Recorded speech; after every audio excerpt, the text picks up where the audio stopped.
remember the history. Do not forget what they did to Diana. When Diana was breaking and, you know, in serious mental distress, but she wasn't mad because they were treating her so badly. And actually, just last week, one of Jeffson, I think, said that they leaked all this information about Diana. I remember Nicholas Soames saying on Newsnight, you know, she's crazy, because she did not let Charles own the narrative, because she wanted to tell her side of the story. And they leaked that she was mad, and they destroyed this woman's mental health. Nicholas Soames, you're a good friend of Prince Charles. Presumably he was sitting watching it tonight. What do you think he'll have made of it? Well, I have no idea, and I certainly couldn't possibly speak for the Prince of Wales. But for my own part, as an interested observer, I found some of it to be toe-curlingly dreadful. It actually makes my skin crawl even now, because the immediate reaction from so many establishment commentators was totally medieval. It really is the sort of advanced stages of paranoia. So she's made it all up? She's paranoid? I've simply no idea, but it seems to me like the advanced stages of paranoia. If you want to trash a woman, say she's mad. It's a really powerful allegation, and there's no way of defending yourself against it, because if you sit there and go, no, I'm not mad at all, I'm not mad, you look like you're mad. I have no doubt that lots of people listened to Nicholas Soames's comment and thought, yeah, I bet she is really mad and paranoid, and so that's just my excuse to hate her even more in a really classic way that's unchanged since antiquity. I say people, I mean friends on my husband's side were indicating that I was, again, unstable, sick, and should be put in a home of some sort in order to get better. And she was dismissed as mad.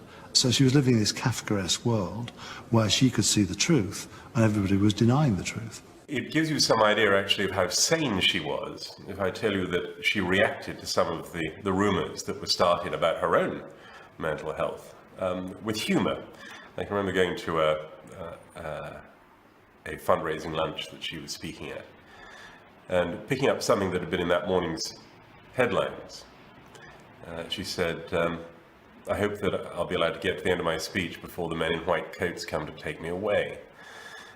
This, of course, produced lots of laughter. I can honestly say, as somebody that worked with Diana for as long as I did, and prior to that, I worked with her two young sons, I saw Diana as a very level-headed individual, working under extreme difficulties, not least of all because of the public life that she was leading, but also within the framework of a very unhappy marriage. I never saw any evidence of somebody that was unstable, mad, or paranoid. Charles's office continued to undermine Diana's credibility. We were being told that Charles and Diana were trying to get their life back together again. And this was after the Andrew Morton book had first revealed Diana's worries about Camilla, and before the actual breakup. So they were due to go on a royal tour of Korea.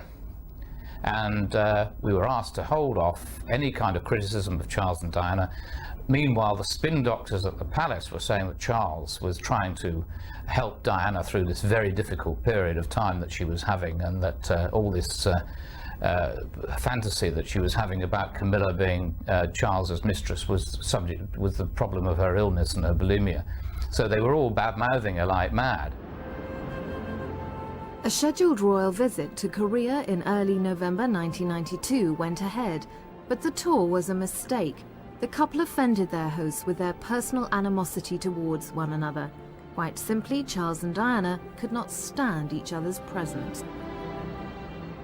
It was the most disastrous public relations exercise, and it was quite clear that the two loathed each other. I mean, you only had to look at the pictures, and they were called the Glums and all sorts of awful things. We decided that the time was to come out and say that this is actually the truth of this relationship, that all the bad-mouthing of Diana and the alleged fantasy of Camilla, she was in fact true, was in fact true, and that she was right, and that the palace were putting out the most terrible smokescreen. No doubt they didn't believe it, but that Charles, in fact, had been doing all the things that Diana said. I think that I've always been the 18-year-old girl he got engaged to, so I don't think I've been given any credit for growth. And my goodness, I've had to grow. Anything good I ever did, nobody ever said a thing. Never said well done or was it okay. But if I tripped up, which invariably I did, because I was new at the game, a ton of bricks came down on me.